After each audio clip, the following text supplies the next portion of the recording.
guys, good morning and welcome back to Homesteading with Tara.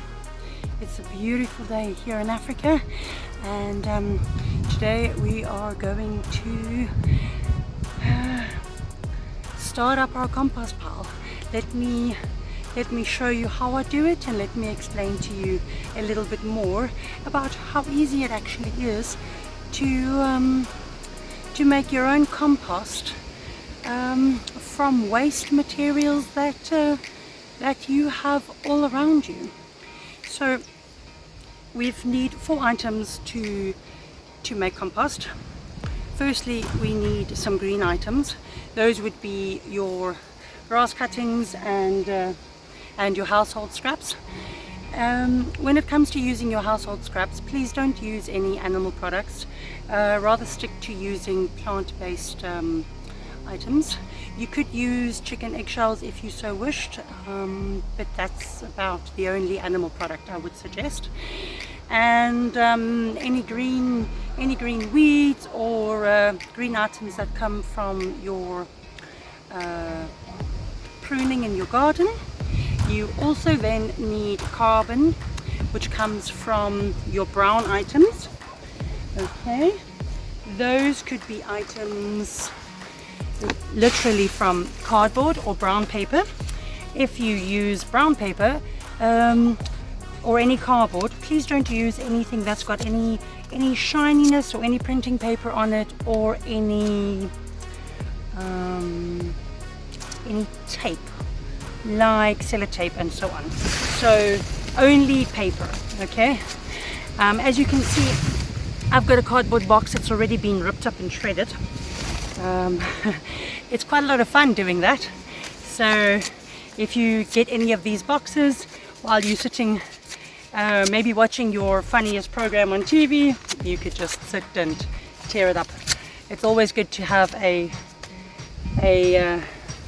little bit of this lying around, because if your compost pile turns out to be a little bit too wet, you can just automatically add some extra brown items. Another brown item can also be your dried leaves or dried twigs, which you rake up from underneath trees when they've died. Okay, so those are brown items. So that was number 2. Green items and brown items. You also then need air. You need air in your compost pile, and you then need water. So, alright, I also like to make my compost pile outside. I like to keep things as simple as possible, and I like to use everything that I have available to me.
Okay, so I am so super excited. This is a huge pile. Can you imagine if I have all of that to use as compost, which didn't cost me anything? It would be absolutely amazing. As our vegetables always need extra vitamins and nutrients, Now, that was the easy part. All right, that was the fun part. That was just layering the green and the brown. Okay, shortly we will get to the hard work part. I need to toss it and toss it and toss it. So not only am I layering it, which I've done already, but I need to actually mix it. Now, I've left one of my bags of brown carbon materials aside, because often it's easy to have a pile of compost that is too wet, and sometimes you might need to have some carbon materials on hand, but perhaps you might not have it. So I've decided to just keep a bag aside, just in case I feel that tomorrow or the next day the compost pile itself is too wet and I might need to add in some carbon materials. Why would I need to add in some carbon materials? Because if the pile is too wet, the grass itself would actually clump together. Then it becomes sort of like a sticky mush, and that means that air can then not get through. And as I said before, you need 4 main items to turn all of this waste into compost, air being one of them. So if your green materials are too wet and too heavy, then you're just going to take the air out of your compost pile. So sometimes you might need to add in some brown. Now, all right, so I'm going to get the hard work done and out the way, and yeah, then we can see what it looks like.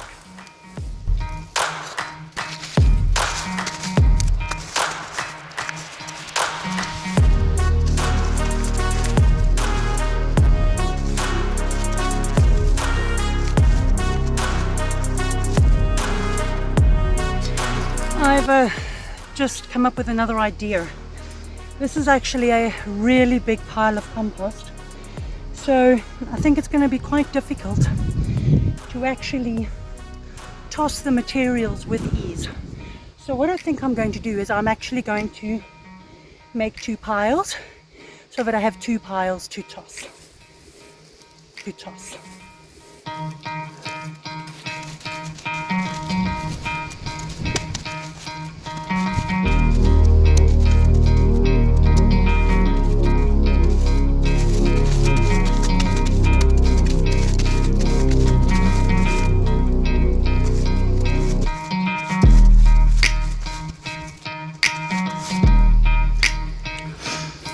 Okay, so to save you the rest of the boring part, I will probably spend at least another half an hour just mixing up these 2 piles to make sure that I feel that they are extremely well mixed.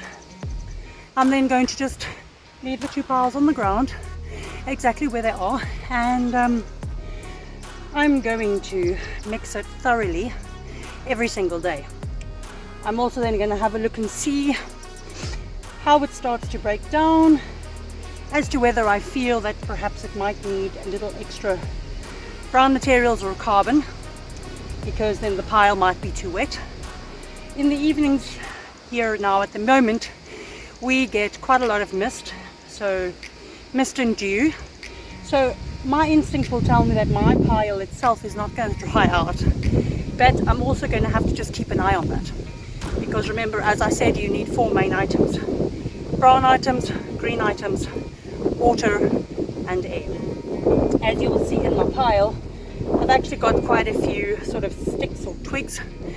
I want to use that to help me to create airflow through my pile. You will see that I've also left it on the ground. I've done that because I like to do things as naturally as possible, and there are a lot of worms in the soil, and I do feel that I would like this matter to break down naturally, as it would normally sort of do in a natural setting, like in a forest, for example. You know, so I'm trying to sort of create that same sort of environment. I will keep you updated with how long this process takes, and it could take us anywhere between 2 months and 2 months to 3 months before we'll be able to use it. That's it. It's so easy. It's so simple. It's all material for free. It's everything that I've collected around me. It's waste products that we would normally just have to remove. I must admit I'm a little bit lucky. I have this extra space where I can just allow my compost piles to lie. I do realize that in a residential setting that might not be so easy. You might prefer to create a box or something at the back of your yard where nobody else could see it. So I'm a little bit more privileged in that aspect. But you can see it's actually just so easy. Some layers, mix it through nicely, toss it every day. That might not be the easy part, I guess, perhaps. Tossing it every day for 2 months or 3 months. But I look at it as free gym. You don't have to pay. You don't have to pay to keep fit. But that's it from me for today. If you have any questions or anything that you think I could help you with, please pop it in the comment section below. Thank you so much to all my viewers, and thank you for joining me today. Thank you for keeping me company, and thank you very much to all my new subscribers. You make my day every time I see a new subscriber joining my channel. So for me, until next time, have a great day, guys.